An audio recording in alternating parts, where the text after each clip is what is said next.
Take your Bibles, Matthew chapter 14. I want to say special thanks publicly to Pastor Brad. He preached last week, and so thankful for the great message then. Next week, Pastor Virgil's going to be preaching, and then after that, Pastor Jim is going to preach, and then Virgil again, and then we have some missionaries who are going to come in and be with us. Jay and Tiana Sundberg, some great friends of ours. They've served in Moscow. They were in Bulgaria.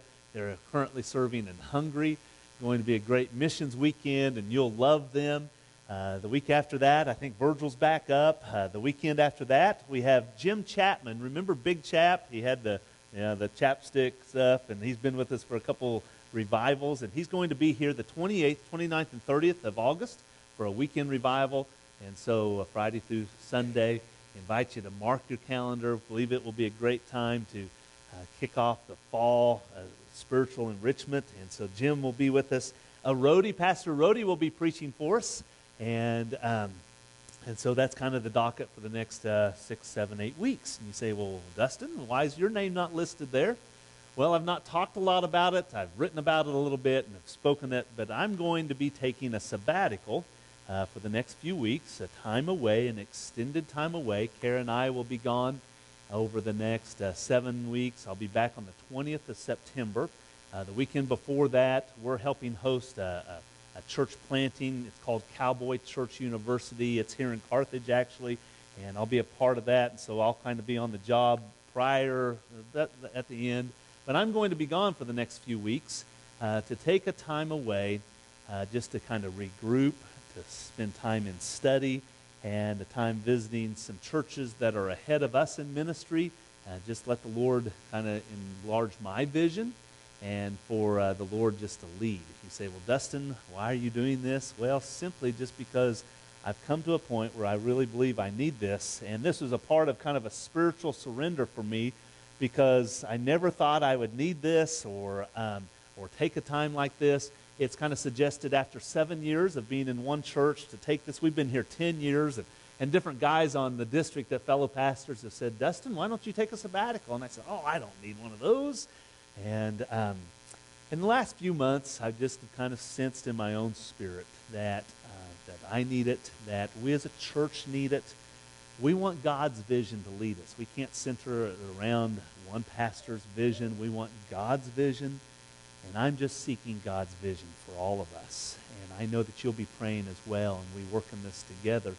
And so I just stand before you as a man who, not broken by any means. I'm more excited than ever, but as a man who is surrendered, who says, God, I want you to be first in my life. I want to experience you in new and fresh ways. And so would you join me in praying for this? Praying for this extended time away. I'm going to miss you all. Some have asked me if I'm leaving. I have no plans to leave. In fact, it's my prayer that I come back to you as a brand new pastor. I still remember the day, and I point right over here, but it was in January of 2006. It was my first Sunday here as your pastor. I still remember the day, standing in worship with you all. And it was I'll never forget that memory. And I'm so thankful for that. And it's been a wonderful journey since then. And it's my prayer when I come back that I'll have one more of those defining moments for me to be with you. And so I ask you to be praying with me, and that it'll be a wonderful time for all of us. And so we're in good hands. A wonderful staff is going to be preaching. If you need anything, they will be able to take care of things. And we'll just get to the end of this, and it'll be a wonderful journey.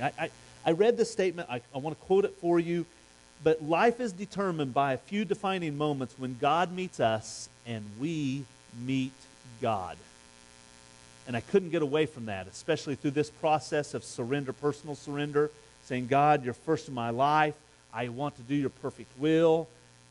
Defining moments. There's few of those. I wish life could always be that defining moment when we're on that spiritual high on the mountaintop with God, but as we know, we're not always there. And it's these defining moments where we open up a little part of our heart. We begin to see heaven in a greater way. These defining moments when we meet God, but what's incredible, when we allow God to meet us. And that's my prayer for all of our lives. us. And so we've got to join together so that we have these defining moments. Here in Matthew chapter 14, there's a defining moment that's recorded.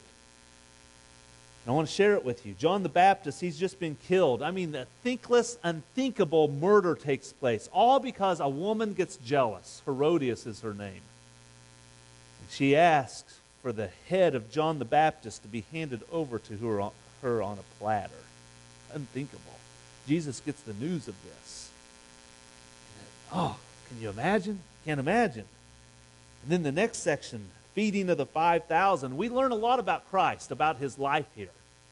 And I think the first part we learn, even in the midst of a storm, you say, well, what storm? Is it the storm that he walks on the water on? Well, that's a little later in this chapter, but it's the storm of life when he learns about his friend, more than a friend, John the Baptist being beheaded, being a senseless murder here. And so many times when we're in the midst of a storm, we become distracted, but it wasn't so for Jesus. He didn't become distracted here. We become distracted. It's easy to get tossed in life, if you were to say. And how we respond to that is a choice that we make. Well, I know there's a lot of factors that come in on that choice, but it's a choice, it's a mindset of how we're going to respond. And Jesus, we've learned so much from his life here. Jesus, he's focused. In Luke chapter 9, we get a little picture of who Jesus is. Verse 51 says, as the time approached for Jesus to be taken up to heaven, we're talking about, remember, going through Calvary, going to the cross. It says this, Jesus resolutely set out for Jerusalem. He was so focused. The Greek word for resolutely set out there is terizio. It literally means to turn to a certain direction and not to veer away from that. You know what I'm talking about. Remember those times when you've been on the family vacation and you've traveled for hours, and so you're traveling home and you're getting closer to home, and Dad says, we're just going to push through. And so those last 3 or 4 hours, you don't even stop for a bathroom break hardly. You're going to get there. You're focused. You're not going to turn away. That's the mindset that's here. Jesus was not going to turn away. He was set for Jerusalem, which included the cross. And we're so thankful that he resolutely set out. And that's what is able for our lives. We're able to live with that same focus. You see, life is determined by a few of those defining moments where God meets us and we're able to meet him. And that's the picture here of Matthew 14. I mean, this is the adventure that Jesus is in. So news that was unthinkable, feeding of the 5,000. In just a moment, right here, we're going to see how, literally a storm on the water. Jesus walks. Peter walks. Pretty incredible. You talk about an adventure. Jesus is in the middle of an adventure. Let's talk about that. Adventure of life. Folks, God has not placed us just to live life here on this earth, but to live life of an adventure, an adventurous life. You say, well, why is that important? Well, because if we don't live that adventurous life, then I don't know if we're fulfilling all that God has in store for us. You see, let me say it this way. A few weeks ago, I was at the lake, and a guy was showing me how to ride his wave runner. And he said, now remember, Dustin, in order to control the wave runner, in order to steer the boat, not only do you have to have the motor running, but you have to have the throttle on. I said, well, what do you mean? He said, well, water has to be going through the jet in order to steer the boat. He said, you can't just be idle, but you have to throttle it. Now, that was right up my tree, folks. I love that part. Throttle it in order to direct life. And I think that's really what the Scripture here is talking about here. The throttle has to be on in your life, to live a life of adventure, the purpose that God has in store. There were 50 people over the age of 95. I don't think they were all in one room, but they were asked one question. They said, if you had your life to do over again, what would you do different? Three answers emerged. Number one, they said we would risk more, we would reflect more, number two, and we would do things that live on after we die. Isn't that good? We would risk more, reflect more, we would do things that live on after we die. When I read that and began to think about life, I thought there is no place for a Christian to live a boring life. You can't follow Christ, what he has in store for your life, and live a boring life. Soren Kierkegaard, a 19th century theologian, says this: boredom is the root of all evil.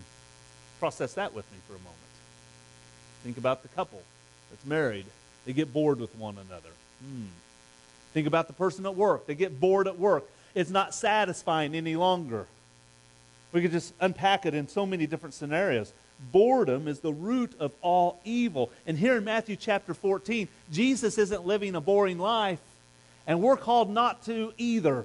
And so the loss of John the Baptist, the feeding of the 5,000, the little boy's lunch, the 5 loaves, the 2 fishes. I mean, just think if he would have kept those to himself, the adventure he would have missed out on.